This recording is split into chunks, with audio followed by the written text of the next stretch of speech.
অনেক সময় আমরা লক্ষ্য করে থাকি আমার ফোনটা অনেক গরম হয়ে যাচ্ছে, অনেক হ্যাং করছে, অনেক ওভারলোড হচ্ছে। আসলে আমরা যখন একটা ফোন নতুন কিনি তখন ফোন হ্যাং করে না, ল্যাগ করে না এবং ফোনটা অনেক ভালো চলে। যখন ফোনটা অনেক পুরনো হয়ে যায় তখন হ্যাং করে, ল্যাগ করে এবং ওভারলোড হয়ে যায়।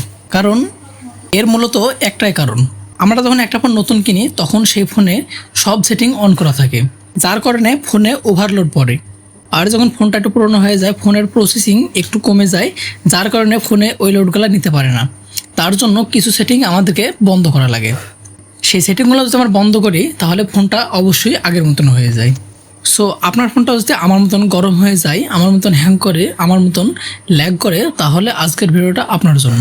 হে গাইস, আসসালামু আলাইকুম। আশা করি সবাই ভালো আছেন। আলহামদুলিল্লাহ, আমিও ভালো আছি। আর এরকম নিত্য নতুন ভিডিও পেতে চ্যানেলটিকে অবশ্যই সাবস্ক্রাইব করে রাখুন। তো এই কাজটা করার জন্য শুরুতে চলে যাব আমরা গুগল প্লে স্টোরে। এখানে জিমেল আইকনে ক্লিক করব, তারপর ম্যানেজ অ্যাপস অ্যান্ড ডিভাইস এখানে ক্লিক করব। এখানে যদি ক্লিক করে এরকম ইন্টারফেস শো করবে। ম্যানেজ অপশনে ক্লিক করলে এরকম ইন্টারফেস শো করবে। তারপর আমরা দিস ডিভাইস এখানে ক্লিক করব। দিস ডিভাইস এই অপশনে ক্লিক করলে এরকম ইন্টারফেস শো করবে। এখানে আমরা নট ইনস্টলেড এই অপশনে ক্লিক করব।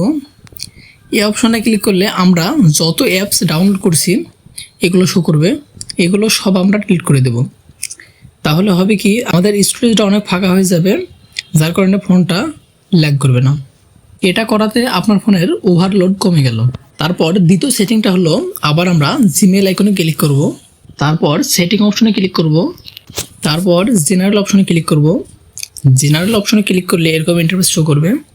এখানে দেখবেন অটোমেটিকলি অ্যাক্টিভিটিস অ্যাপস, এই অপশনটা যদি অন থাকে আপনারা অবশ্যই অফ করে দেবেন।